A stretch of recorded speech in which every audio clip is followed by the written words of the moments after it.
Bonjour, chers amis, vous qui désirez être une comme nous de l'autel, servir Dieu avec votre vie, remettre toute votre jeunesse, votre vieillesse entre les mains de Dieu. Je me souviens que lorsque j'ai commencé dans l'Évangile, je trouvais beau le couple, le pasteur et l'épouse. J'appréciais, mais ce qui m'attirait le plus l'attention, ce qui me donnait de la crainte, était de penser, ce sont des hommes et des femmes qui sont utilisés par Dieu. Imaginez le privilège d'être un instrument entre les mains de Dieu. Alors, c'est beaucoup de responsabilités et nous voulons vous aider à comprendre, à le comprendre, ce qu'est la responsabilité de l'œuvre de Dieu. Ici, nous sommes avec deux autres épouses qui sont aussi des épouses de pasteurs et elles vont raconter leur expérience, leurs difficultés, le privilège aussi qu'elles se sentent honorées de servir Dieu. Madame Esther, être une épouse est un défi. Le simple fait d'être mariée est un défi, mais être épouse de pasteur est un défi bien plus grand. Parce que l'épouse, elle a la responsabilité de son foyer, de sa famille, mais l'épouse du pasteur porte sur ses épaules le poids. Et ce n'est pas un poids de tristesse, d'amertume, mais un poids de responsabilité de beaucoup de familles, de beaucoup de foyers. Et comme vous l'avez dit, Dieu ne choisit pas seulement l'homme, Dieu choisit le couple. Nous avons vu cela bien défini dans la série Genèse. Dieu a choisi Abraham, mais il a choisi Sarah. Dieu a choisi Isaac et Rebecca, Jacob et Léa, tout comme Dieu a choisi l'évêque Macédo et Madame Esther.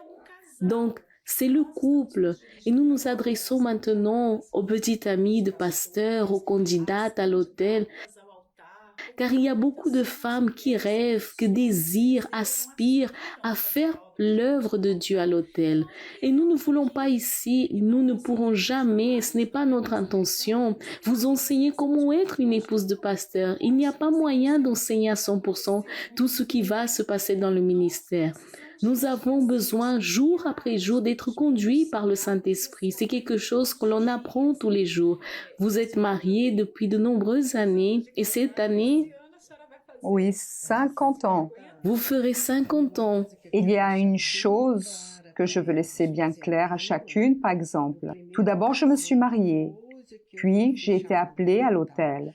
Mais il y a ces candidates qui tombent amoureuses de l'homme, du garçon. Et l'œuvre de Dieu n'est pas cela, d'aimer un jeune homme et entrer dans l'œuvre de Dieu, non. Vous devez tout d'abord avoir la passion pour le Seigneur Jésus, pour sa cause, vouloir lutter pour sa cause. Puis, tout sera complet dans votre vie. Viendra le jeune homme avec lequel vous vous marierez.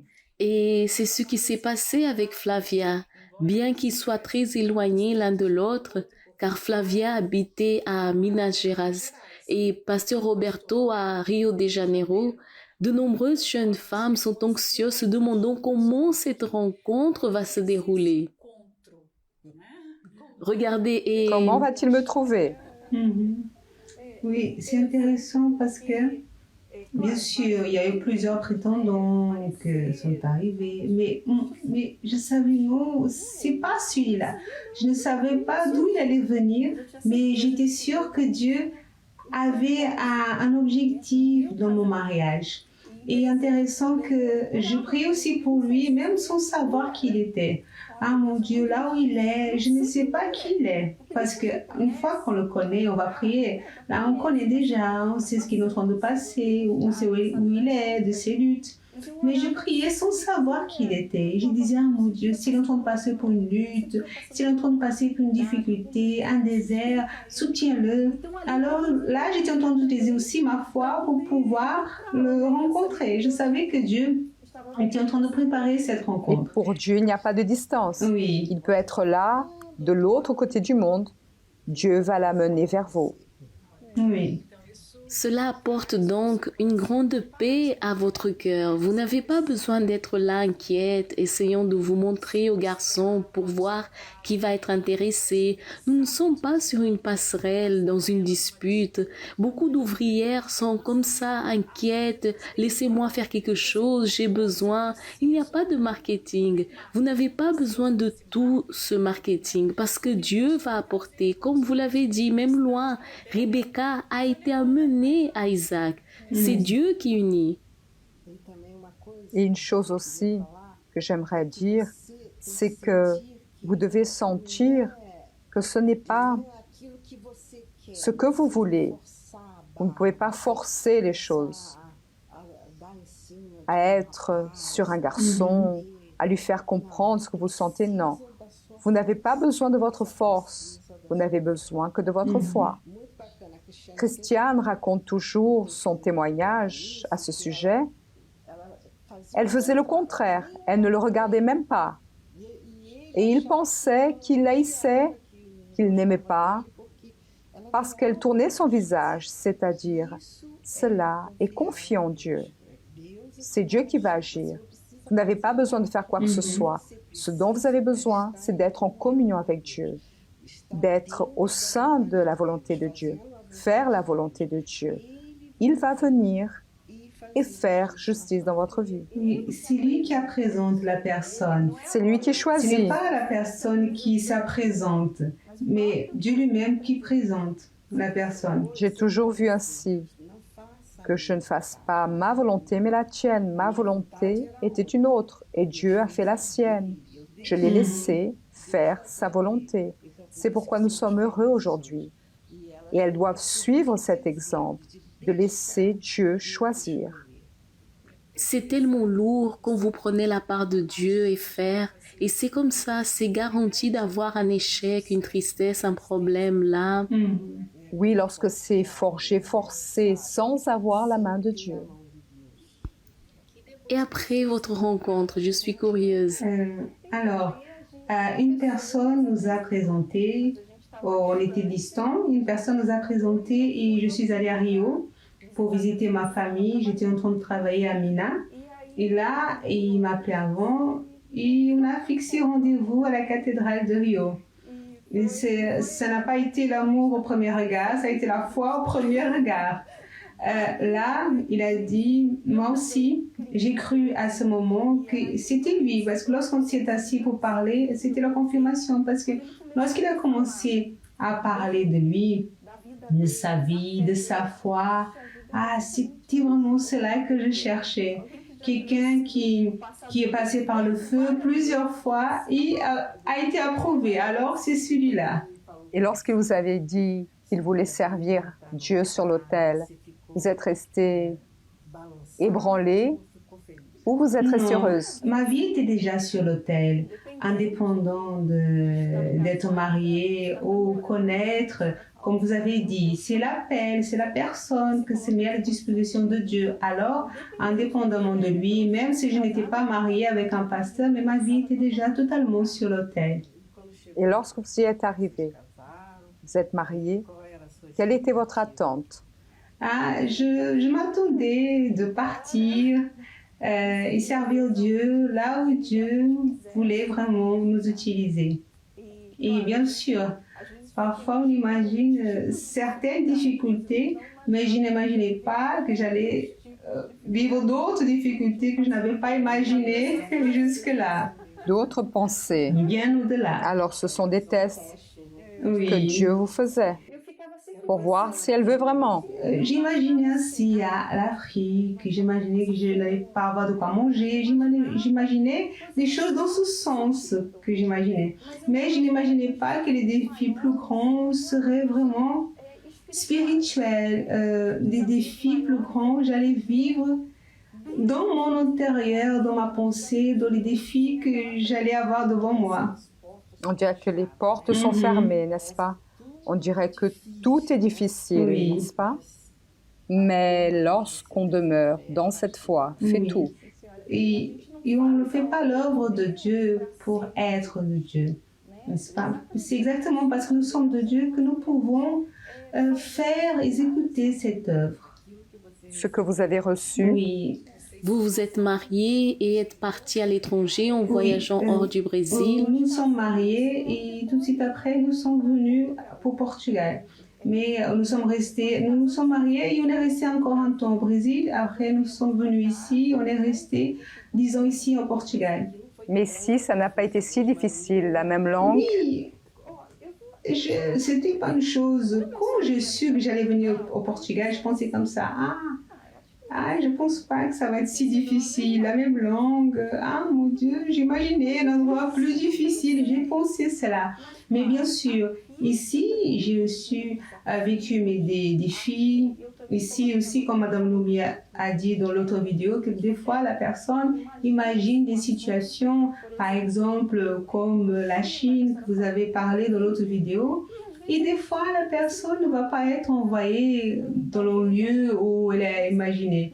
Mais dans l'œuvre de Dieu, d'une façon ou d'une autre, la personne, elle va faire face à ces défis, des défis de sa propre foi pour se maintenir, n'est-ce pas, pour rester ferme. Alors, ça a été un pays de beaucoup d'apprentissage, bien sûr avec ces apprentissages aussi. Il y a eu quelques douleurs. Il y avait les cultures différentes.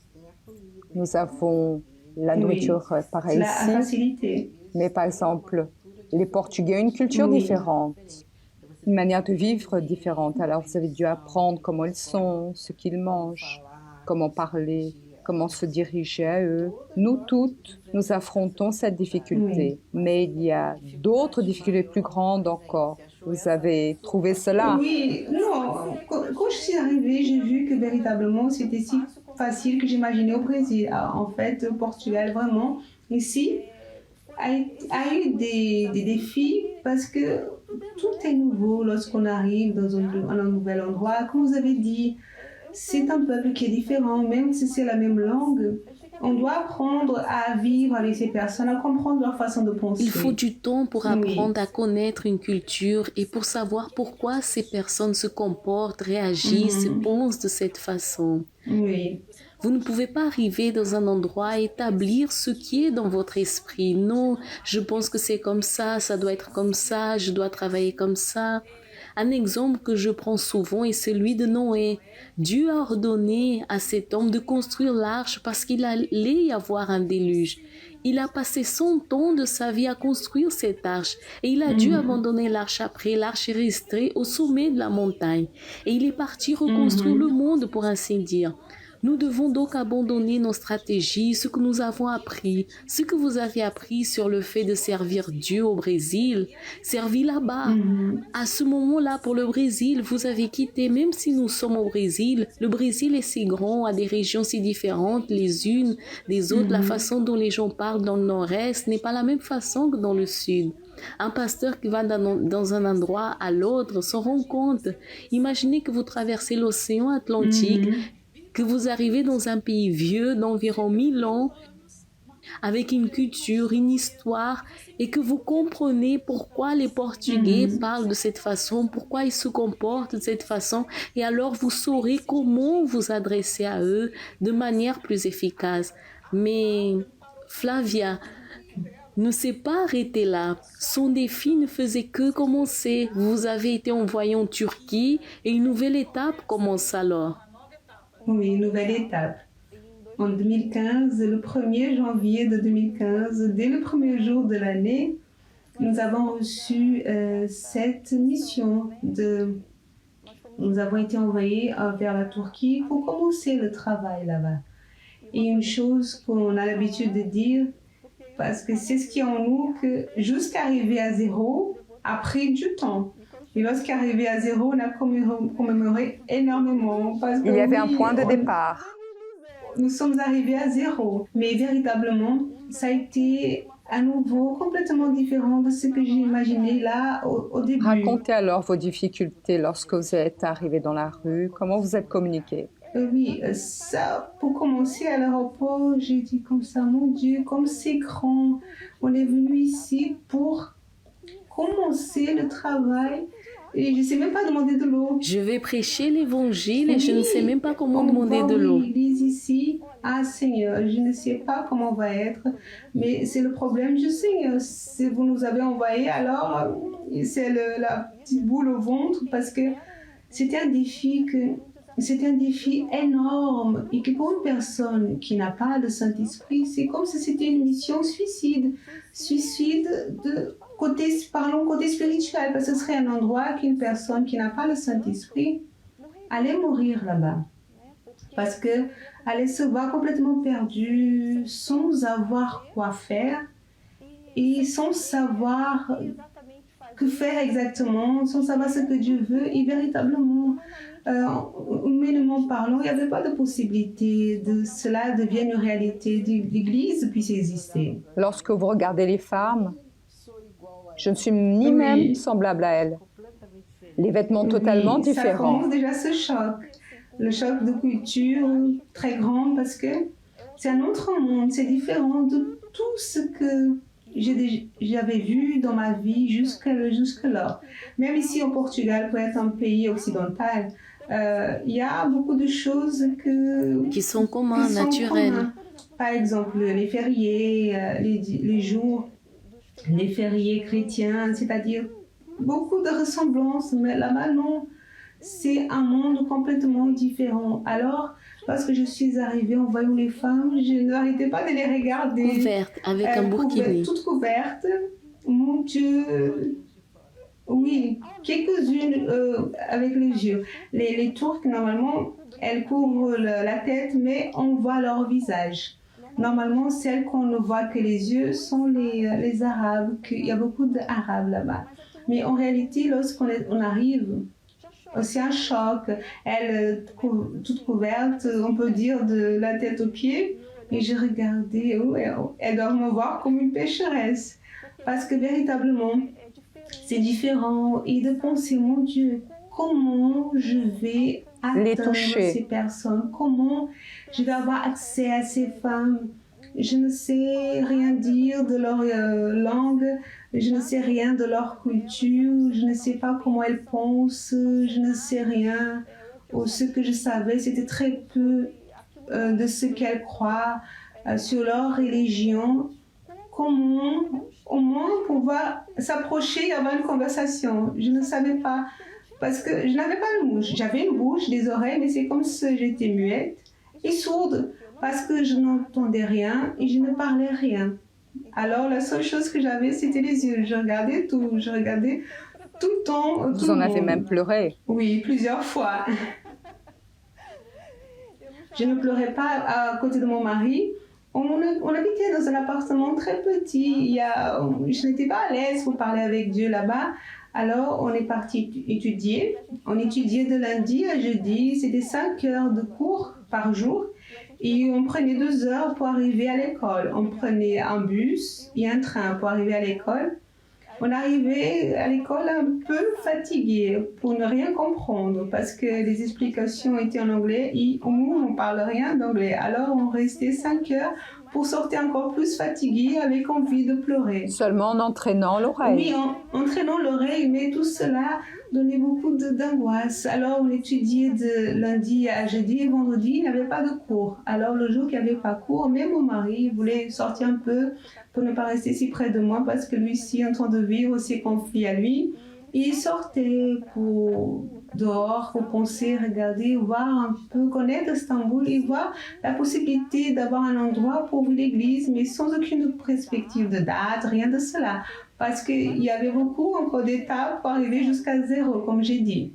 Et lorsqu'il sortait, c'était mon moment avec Dieu. Ah, je disais grâce à Dieu lorsqu'il sortait parce que j'avais la liberté d'être à la maison toute seule parce que je n'avais où aller. Vous n'aviez pas, écoutez, elle n'avait pas d'église, d'hôtel pour pouvoir faire la chose la plus simple. Qu'un pasteur épouse Rien, pour parler. Absolument rien.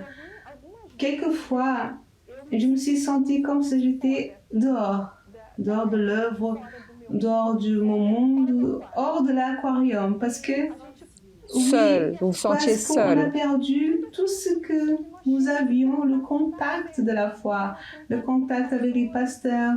On a déjà passé par des endroits, quand on est dans des villes, qu'on est loin des pasteurs, des épouses, mais on sait que de temps en temps, on va se rencontrer.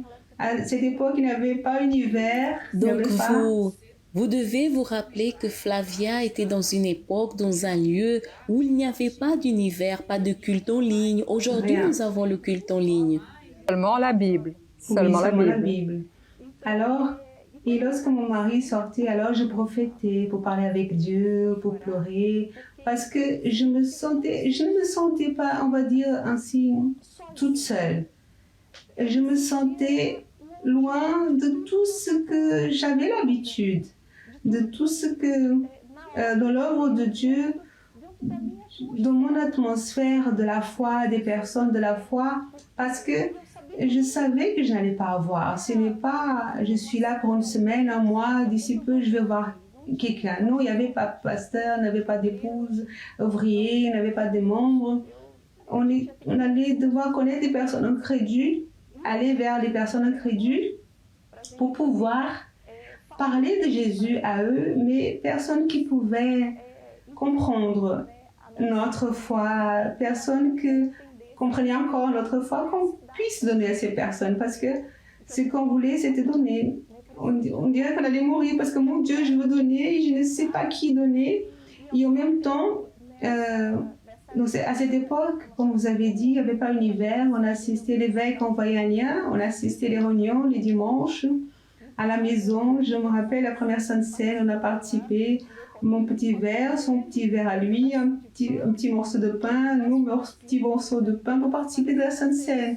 Cela est devenu comme maintenant pendant la pandémie. Mais pour nous, ça avait déjà commencé avant.